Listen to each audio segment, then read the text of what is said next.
वो अपनी माँ के पास जाना चाहता है लेकिन माँ उसे एक्सेप्ट नहीं कर रही। एक छोटा सा बच्चा अपनी माँ की गर्माहट महसूस करना चाहता है लेकिन माँ है कि उसे पहचान नहीं रही। फिर हार कर वो अपनी माँ जैसे ही एक टैडी के पास जाता है। हालांकि टैडी उसे एक्सेप्ट तो कर लेता है लेकिन उसमें कोई जान नहीं है। वो उसे गले नहीं लगाता, वो उसे अपनी गर्माहट महसूस नहीं कराता। सोशल मीडिया पर यह वीडियो इस वक्त तेजी से वायरल है और लोग इसको देखकर काफी इमोशनल हो रहे हैं। दरअसल जापान के इचिकावा शहर के चिड़ियाघर में एक छोटा सा बंदर रहता है जिसका नाम है पंच।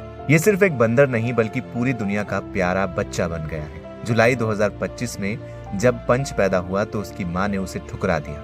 इतना छोटा बच्चा बिना माँ के गले लगाए, बिना दुलार के अकेला छोड़ दिया गया।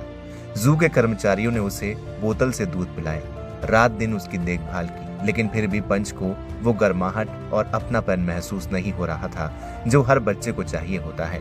उसकी आंखों में उदासी थी, वो हर वक्त कुछ ढूंढता रहता था, एक साथी, एक माँ जैसा कोई। जू वालों ने उसे एक सॉफ्ट नारंगी रंग का आलीशान आरंगुटान दिया जिसे लोग प्यार से औरा मामा कहने लगे। पंच ने इसे अपनी माँ मान लिया। वो इसे हर जगह घसीटता, गले लगाता, उसके साथ सोता, यहाँ तक कि डर लगने पर इसे ढाल की तरह इस्तेमाल करता। पंच की ये छोटी हरकतें वीडियो में कैद होकर सोशल मीडिया पर फैल गई। दुनिया भर के लोग रो पड़े, दिल टूट गए। लाखों लोग #KeepGoingPunch जैसे हैशटैग से उसे हौसला देने लगे। अनजान लोग भी कहते हैं, पंच तू अकेला नहीं है, हम सब तेरे साथ हैं। ये कहानी सिर्फ एक बंदर की नहीं बल्कि हर उस इंसान की है जो कभी अकेला महसूस करता है और किसी के अपनाव की तलाश करता है। पंच ने सिखाया कि प्यार कितना ताकतवर होता है, चाहे वो असली हो या नकली खिलौने में छिपा हो। अब पंच की कहानी में एक बहुत खुशहाल मोड़ आया है। पंच अब 7 महीने का हो गया है। वो एक जापानी मकाक है। शुरू में जब जू ने उसे जनवरी 2025 के मिड में मंकी माउंटेन यानी बंदरों के बड़े बड़े बाड़े में ले जाया तो पंच डर गया। बड़े बंदर उसे डांटते, दूर भगाते, लेकिन जू के रखवाले कोसुके शिकानो और शुम्पई मियाकोशी ने बहुत धैर्य से काम किया। उन्होंने पंच को धीरे धीरे झुंड की आवाजें, गंध और बिहेवियर सुनने देखने दिया। वो जानते थे कि इंसानों द्वारा पाला गया ये बंदर असली ग्रुप में इसका घुलना मिलना बहुत मुश्किल काम है। फिर एक दिन खुशी की खबर आई। जू के कर्मचारियों ने देखा कि एक बड़ा बंदर पंच को ग्रूमिंग कर रहा है। ग्रूमिंग मतलब एक दूसरे के बाल संवारना, सफाई करना। बंदरों की दुनिया में ये बहुत बड़ी बात है।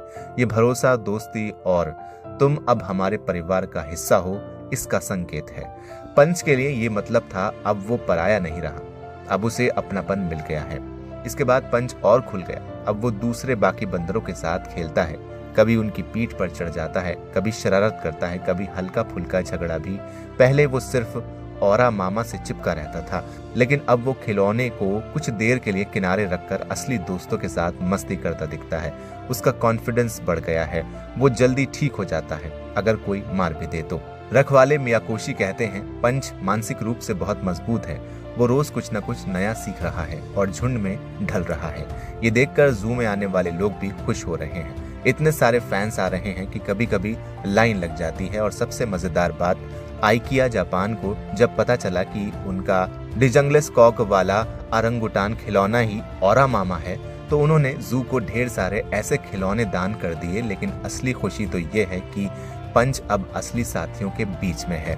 सोशल मीडिया पर एक यूजर ने लिखा, चलो अब सैड मत हो, पंच अपने ग्रुप में दोबारा शामिल हो रहा है। उसके साथ ही मंकीज ने उसे एक्सेप्ट करना शुरू कर दिया। धीरे धीरे वो अपने लोगों से मिल रहा है। अब रोना बंद करो सब। मेगॉर्ज ने लिखा, as a mom it breaks my heart seeing this baby rejected, I wish I was there to hug him. मेगॉर्ज यूजर लिखते हैं, कोशिश कर रहा है उसमें जान आ जाए और उसे हक कर दे। मेगॉर्ज ने लिखा, animals are finally opening eyes of humans that toxicity, hate, anger, rejection exists in many parents.